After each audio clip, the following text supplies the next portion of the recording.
That's my quick comment. नमस्कार, मैं हूँ Rakhi Jain. Let's my quick comment में आपका स्वागत है। झारखंड में छात्र आंदोलन अब सिर्फ परीक्षा रद्द कराने की मांग नहीं रह गया है।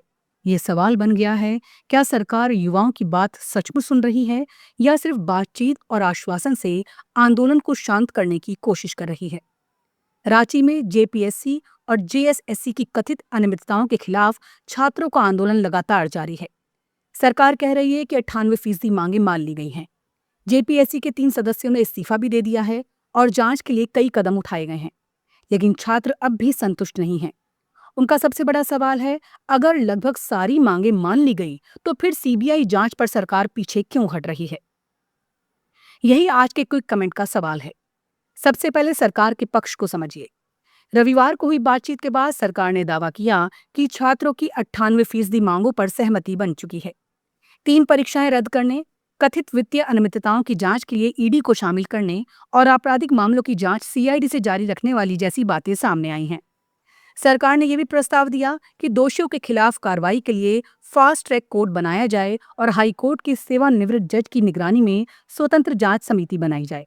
लेकिन छात्रों का कहना है कि असली सवाल यही बचा हुआ है। वो सीबीआई जांच चाहते हैं।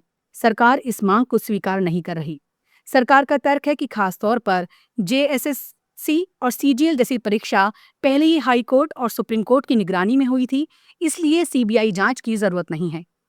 यहाँ सरकार से सवाल बनता है, अगर जांच पहले से निष्पक्ष और पर्याप्त है तो छात्रों का अविश्वास दूर करने के लिए किसी स्वतंत्र केंद्रीय एजेंसी से जांच कराने में इतनी हिचक क्यों?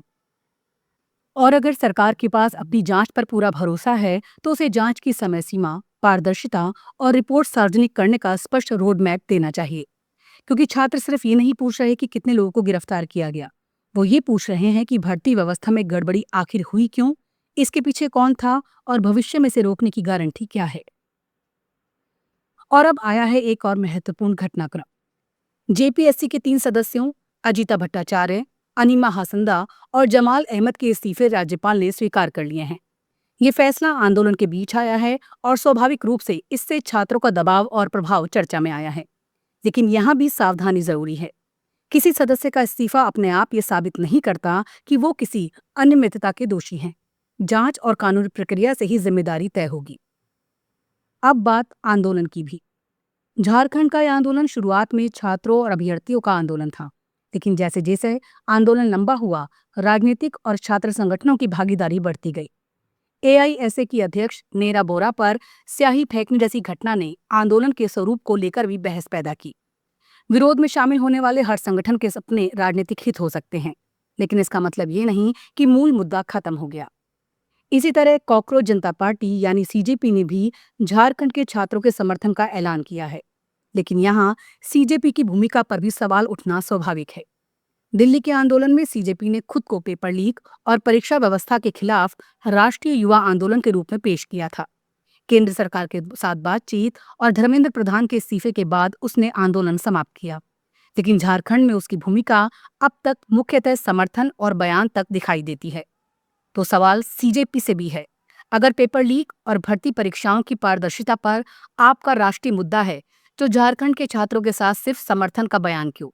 क्या यहाँ भी उसी ताकत से सरकार से जवाबदेही मांगी जाएगी जिस ताकत से दिल्ली में केंद्र सरकार से सवाल पूछे गए थे? यानी आलोचना सिर्फ सरकार की ही नहीं होनी चाहिए, आंदोलन के नाम पर राजनीति करने वाले संगठनों से भी सवाल होना चाहिए। सरकार की सबसे बड़ी कमजोरी फिलहाल विश्वास का संकट है। मुख्यमंत्री हेमंत सोरेन कह रहे हैं कि समाधान बातचीत से निकलेगा, लाठी या बंदूक से नहीं।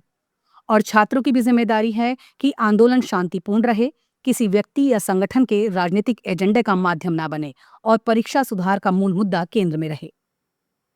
झारखंड की कहानी में इस समय 3 पक्ष आमने सामने हैं: सरकार, आंदोलनकारी छात्र और उनके साथ खड़े राजनीतिक संगठन। सरकार कह रही है 98% मांगे मान ली। छात्र कह रहे हैं सबसे जरूरी मांग स्वतंत्र सीबीआई जांच अभी बाकी है। और सीजेपी जैसे संगठन कह रहे हैं हम छात्रों के साथ हैं। लेकिन अब सवाल नारों से आगे बढ़ चुका है।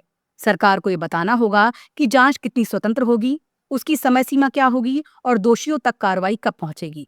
छात्रों को भी तय करना होगा कि उनका आंदोलन किसी राजनीतिक संगठन का विस्तार नहीं बल्कि परीक्षा व्यवस्था में सुधार की लड़ाई है।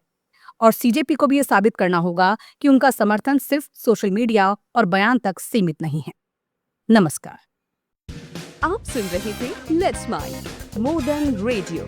फॉलो कीजिए हमें हमारे सोशल मीडिया प्लेटफॉर्म्स पर।